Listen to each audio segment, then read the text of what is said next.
because it is knowledge. You have the Chapter 11 debtor there who knows that that deed of trust was for that lot, then you can't truly be a bona fide purchaser. Whereas a Chapter 7 trustee who knew nothing, was not there at the closing table, wasn't involved, doesn't have any knowledge. So you proceed under 544A3. But in law developers, the key there was to not go under A3, but to go under 544A1 and be treated as a judicial lien creditor. Because there's no knowledge involved. So that's a rule that's perhaps unique to the Fourth Circuit, in that a debtor in possession can't use 544A3, the bona fide purchaser status, but it can use 544A1. And Judge Leonard had looked at a result by Judge Small on Carleen from many years ago to reach that result. Well, is there, practically speaking, does the Chapter 11 debtor in possession care whether or not they use 541A1 or 3? Does there appear to be a difference in the extent to which you can avoid under either of those provisions? 544A is strong arm powers, and you can think of A1 as your left strong arm, and A3 as your right strong arm, and your ambidextrous. So they're both equally strong, and either one can. Well, you don't get to the right and will. There you go. That's right. And so if you're a Chapter 7 trustee, maybe you're going to lead with the right. If you're a Chapter 11 debtor, just you can pin one hand behind your back. You can just go with your left. So that law developers was also important because Judge Leonard clarified that you cannot reform when you find yourself in bankruptcy with these problems on the deed of trust. The possibility of reformation disappears, whether that's left hand or the right hand. Now, was there an issue in that case as to whether or not the property description was ambiguous? Yes, there was, and you have to look within the corners of the document to resolve the ambiguity. If you can't, then it's void. Okay, so these property description cases turn on a very basic principle of law, and that is the statute of frauds. Right. And the statute of frauds says that any contract to convey real estate has to describe to a certainty the real estate intended to be covered, to a certainty, or has to refer to an extrinsic document which will identify the real estate to a certainty. And in these cases, or at least in law developers, since you've got the deed of trust referring to two different lots, you can't tell. How can you be certain? You can't tell by looking at the document. You can't introduce other evidence to resolve it. So again, I think it's important to remember with these cases that although they seem like kind of new things, they're really not. They're well grounded in state law in our state. Yes, Ms. Clayton, would you like to take a seat in the third chair? Yes. In the Chapter 7 case, it's an individual. Okay, they get a discharge from all their prior debt. The deed is unsecured. So does the trustee then sell the house? Does the individual debtor lose their house? In that case? The question is, if it's an individual debtor in Chapter 7, what happens to the house if the trustee then avoids deed of trust and could sell it? Yes, that could be the result. Other results that can come from that might be that the debtor would receive his homestead exemption. Remember, there's the homestead exemption in most of these cases, whereas maybe they would not have had that before. Mr. Bowles has a comment. How that applies? 522G only allows exemptions under certain circumstances that don't automatically do things on it. Sometimes when you're using the right or left hand, you can ask the individual that. Good. I think you're using your right and using your left.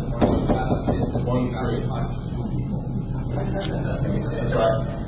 The question is whether 522G implicates that. I think it probably would, depending on whether you use your left or your right.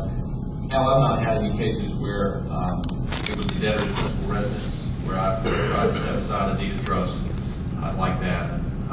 Well, I had one. I did have one, but the debtor was going to give up the house anyway, so it was not concerned, and would have been happy to get the exemption. I have a couple more questions. Excellent. I just had a case like that, and the debtor was a prostitute. Get rid of the deed of trust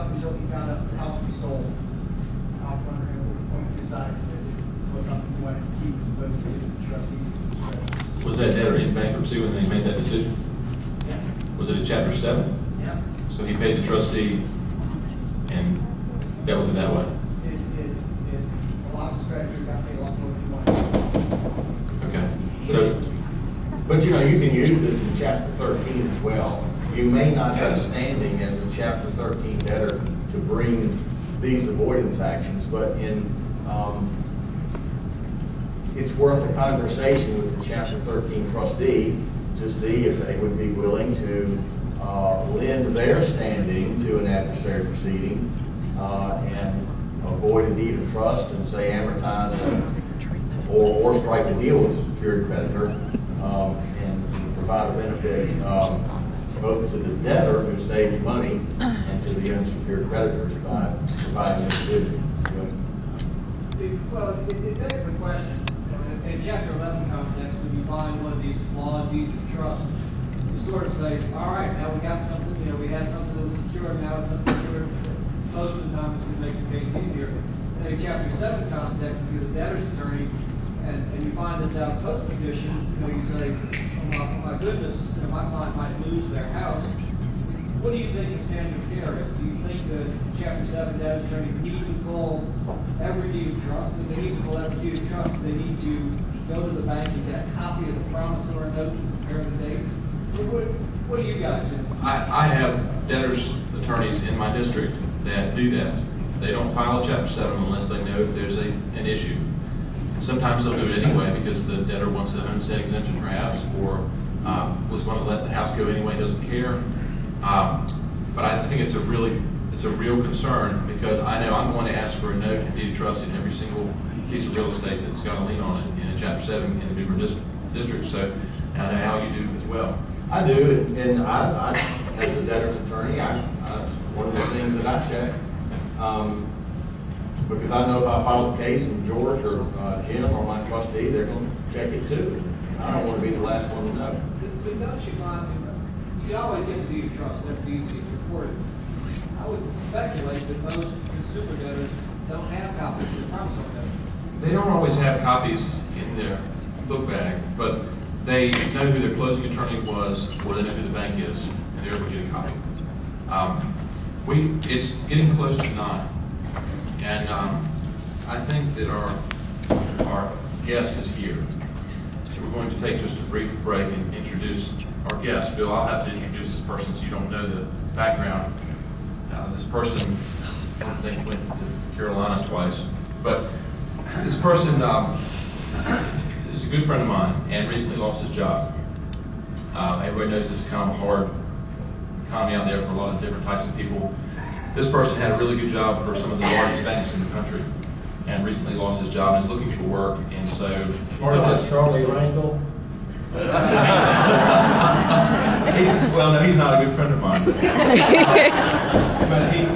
But this is partly to help this person actually get exposed to a group of people who may be looking to hire for some of his specialized skills.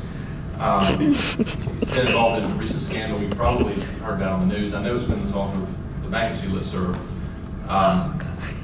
So just don't judge him too harshly till you hear what he has to say. But this is part of a public speaking tour he's doing. It's kind of the first leg. So I hope you're kind to him. I hope he can provide some insight to some of these issues with deeds of trust and things like that. So I'd like to welcome him up here. I think he's in the back. Robbie, you want to come on up? This is Robbie.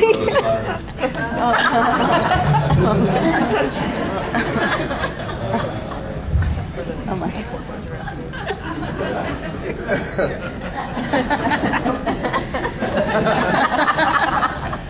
Robbie, come on, follow the sound of my voice, Robbie. How did you meet this fellow? I mean, you might have read about him. He's very skilled. He's very efficient. Robbie, come on this way. There's some steps. Hold on. Remote control in case he gets out of line.